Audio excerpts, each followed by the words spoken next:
Salut YouTube, on se retrouve aujourd'hui pour une nouvelle vidéo sur Diablo 4. Aujourd'hui, je vais vous donner mon avis sur les différentes classes et vous annoncer quelle classe je vais jouer à la release.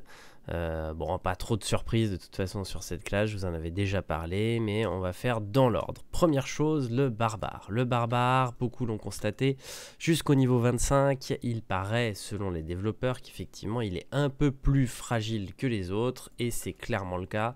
Le barbare jusqu'au niveau 25, c'est pas tip top, c'est un peu même galère, et pour les gens qui veulent jouer en hardcore, je leur souhaite bon courage.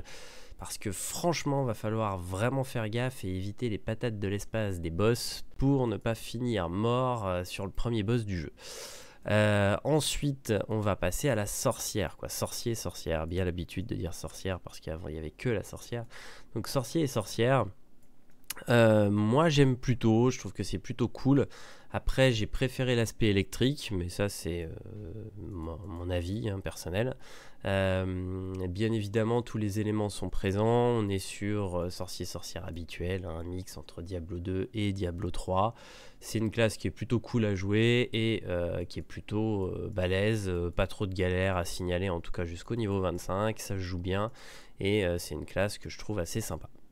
Le voleur, classe que j'aime à la base énormément, qui là m'a un peu déçu, je trouve un peu lent le côté à distance, je pense qu'ils ont voulu faire un mix entre l'Amazon et le chasseur de démons. Malheureusement le mix n'est pas parfait, ce qui fait que à distance, selon les sorts que vous utilisez, c'est pas tip top. Au corps à corps par contre j'ai trouvé ça pas trop mal du tout, à voir à haut niveau ce que ça va donner en termes d'esquive. Parce que bien évidemment, quand tu joues voleur, tu es une chips et va falloir effectivement voir au niveau de la quantité d'esquive ce que ça donne et ce qu'on pourra faire avec ce voleur à haut level. On va passer au druide, dispo donc depuis ce week-end. Le druide est très sympa, je trouve ça vraiment cool. C'est une classe hybride, vous pouvez jouer DPS, tank, DPS distance. C'est vraiment donc DPS corps à corps au départ, bien évidemment, et DPS distance. Alors le DPS corps à corps est en loup-garou, le tank est en ours et DPS distance ça va être entre... ça ressemble, en fait c'est un mix entre le chaman de WoW et le druide de WoW mixé avec le druide de Diablo 2. Voilà, c'est le mix des trois, soyons très clairs. Et c'est plutôt cool, l'arbre de talent est assez sympa, on a vraiment du choix, je pense que c'est une classe à surveiller, on pourra faire certainement beaucoup de choses avec à haut level, et surtout sa polyvalence va permettre, pour quelqu'un qui veut jouer un peu des choses différentes sur une même saison, là il pourra, il ne sera pas coincé.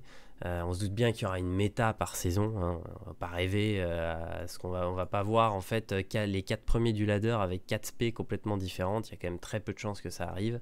En tout cas, franchement, le druide plutôt cool et donc on pourra se marrer au moins à switch un peu de spé pour jouer avec les copains, pourquoi pas avoir un côté un peu tankiness, ça peut être intéressant. On finit sur ce magnifique nécromancien, donc bien évidemment mon énorme coup de cœur de Diablo 4, le nécro. Alors on va être clair déjà, on va commencer par le commencement, le nécro est fumé. Voilà, j'ai roulé sur tout le jeu depuis le début, je n'ai eu aucune sensation de difficulté, je joue dans le mode 2 de difficulté, là je sais plus le nom. J'ai un trou, je suis désolé, donc c'est pas en aventurier, c'est le deuxième. Je sais même pas s'il a affiché quelque part d'ailleurs notre mode de difficulté quand on joue. Bon, en tout cas, voilà. Et dans ce mode de difficulté, on a l'impression qu'on est en very easy avec tout simplement ce nécromancien. C'était clairement pas le cas sur Diablo 2, parce que c'était mon premier perso sur Diablo 2, le nécromancien.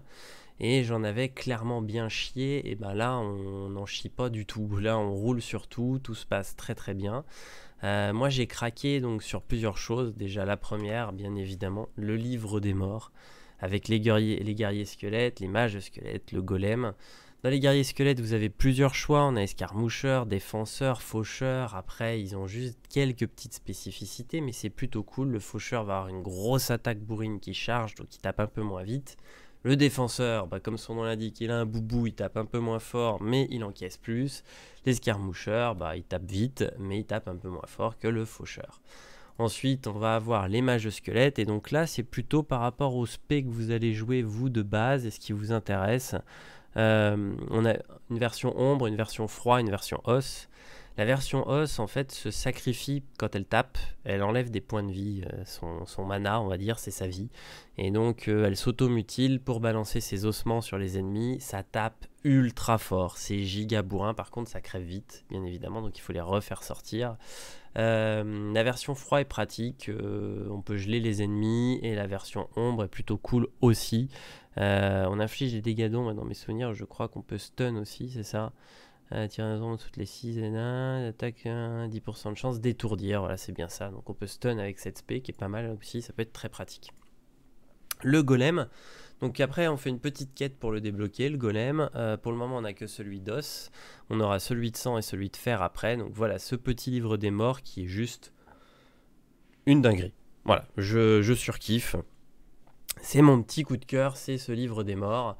Je suis vraiment en kiff. Et après l'arbre de talent qui n'a rien à voir avec les autres arbres de talent, on a très peu de sorts actifs. En fait on a des sorts actifs sur les deux premiers embranchements, hein, voilà, premier sort, deuxième sort, pof, et après on va avoir énormément de passifs qui commencent à pop, on a quelques passifs, on a que 3 actifs, et là, bon bah là c'est parti mon kiki, hein, passif, que 2 actifs, et là par contre il y a quasi que du passif. Voilà, ça devient la folie. Et c'est des passifs de folie. Hein. Clairement, ça améliore votre spé. C'est-à-dire que si vous jouez ombre, vous avez des passifs d'ombre. Si vous jouez les pets comme moi, voilà, moi j'ai mes passifs ici. C'est de la folie furieuse. On augmente les dégâts des serviteurs. On va augmenter la bonus de vitesse d'attaque de nous et de nos serviteurs. On peut augmenter le nombre de soins que font les prêtres. Alors les prêtres, ça, c'est un truc qui m'a fait vraiment kiffer. Faut que je vous montre pour ceux qui n'auront pas la chance de tester. Parce que effectivement... moi par exemple, si j'avais pas eu la fibre, clairement j'aurais pas pu tester cette bêta 90 Go depuis mercredi, j'étais pas sûr de les avoir téléchargés. J'ai eu la chance d'avoir ma fibre entre temps, donc je peux donc vous montrer un peu ce qui se passe. Donc le prêtre, on clique sur un cadavre alors qu'on a déjà toute notre armée. Ça fait pop un prêtre qui lui va soigner tous nos petits pets et les up. Ça lui remet un buff pendant 5 secondes. Ce qui fait que pendant le combat, vous pouvez spammer ça sur les cadavres, ça régène la vie de vos copains et en plus de ça, ça les rend beaucoup plus balèzes et ils déglinguent le game. Donc ça aussi, c'est un truc plutôt cool que j'ai vraiment kiffé, je trouvais ça très sympa.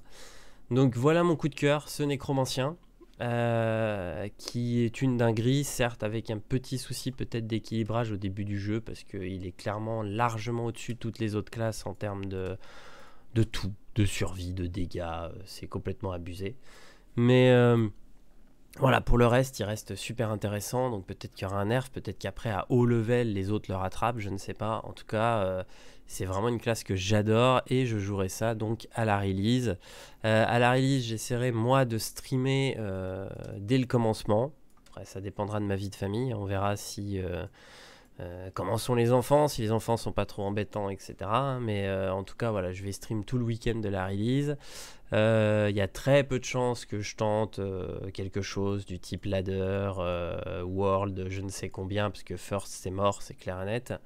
Mais en tout cas, je serai présent et je serai en mode hardcore gamer, clairement.